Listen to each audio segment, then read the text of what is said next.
আজ আমি তোমাদের সামনে চমৎকার একটা স্টোরি বলবো।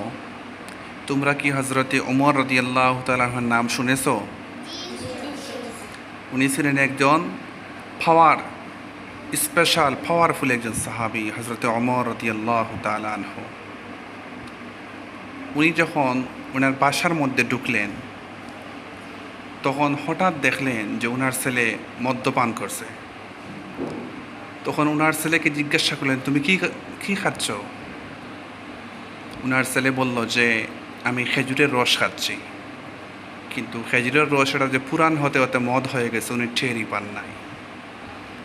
হজরত উমর রাদিয়াল্লাহু তাআলা ওনার ছেলে আবু শাহমাকে টেনে হেসড়ে মসজিদের কুটির মধ্যে বেঁধে রাখলেন। মসজিদের নামাজের পর উনি যখন মসজিদের নামাজ শেষ করলেন, এরপর সমস্ত মুসল্লিদেরকে বললেন যে বাকি নামাজের পরে আপনারা সবাই সমবেত হবেন, একটা বিচার হবে। আর অবশিষ্ট মুসল্লি যারা ছিল, ওরা যখন মসজিদের মধ্যে ঢুকছে, তখন দেখতে পাচ্ছে যে হজরতে ওমর রাদিয়াল্লাহু তাআলা আনহুর ছেলে গাছের মধ্যে বাঁধা। সবাই মনে মনে ভাবছিল যে উনি তো একজন প্রেসিডেন্টের ছেলে, একজন গভর্নমেন্টের ছেলে, হয়তো উনাকে কোনো শাস্তি দিবেন না। কিন্তু হজরতে ওমর রাদিয়াল্লাহু তাআলা নামাজ শেষ করে ওনার দাসকে বললেন যে একটা বাইতুল মাল থেকে একটা চাবুক নিয়ে আসো, আর ওকে তুমি পিটাইতে থাকো, 80টা বেত্রাঘাত করো। সে এক থেকে 2টা 3টা বেত্রাঘাত করার পর ক্লান্ত হয়ে গেছে। ওমর রাদিয়াল্লাহু তাআলা আনহু সেই দাসকে এমন জোরে ধাক্কা মারলেন, সে হেঁচট খেয়ে অনেক দূর পড়ে গেল। এরপর থেকে ওমর রাদিয়াল্লাহু তাআলা আনহু 10টা 15টা যখন বেত্রাঘাত করলেন, তো জুড়ে সুরে বেত্রাঘাতের ফলে সে অচেতন বেহুশ হয়ে গেছে। এরপর যখন বেত্রাঘাত শুরু করলেন 40টা 50টা পর্যন্ত, ওমর রাদিয়াল্লাহু তাআলার ছেলে ইন্তেকাল মুহূর্তের মধ্যে সেখানেই সে ইন্তেকাল হয়ে যায়।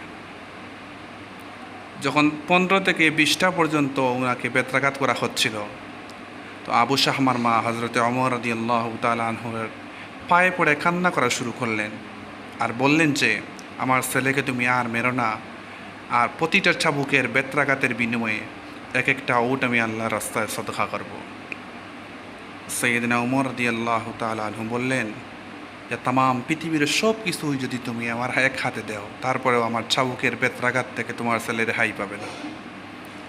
50টা যখন বেত্রাঘাত করলেন ওনার ছেলেকে, বেত্রাঘাত করার পরে ওনার ছেলে জমিনে পড়ে গেছে, ওনার ছেলে মারা গেছে। সাহাবীদেরকে বললেন, এই নাফরমান লোকটাকে মুহূর্তের মধ্যে তোমরা গোসল করো, ওনাকে দাফন করাও, আমি ওকে এই নাফরমানকে আমি কবরের মধ্যে শায়িত করব।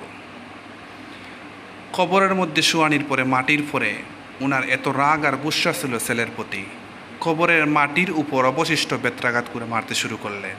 51, 52, 53, 54 করে এভাবে 80টা বেত্রাঘাত করলেন।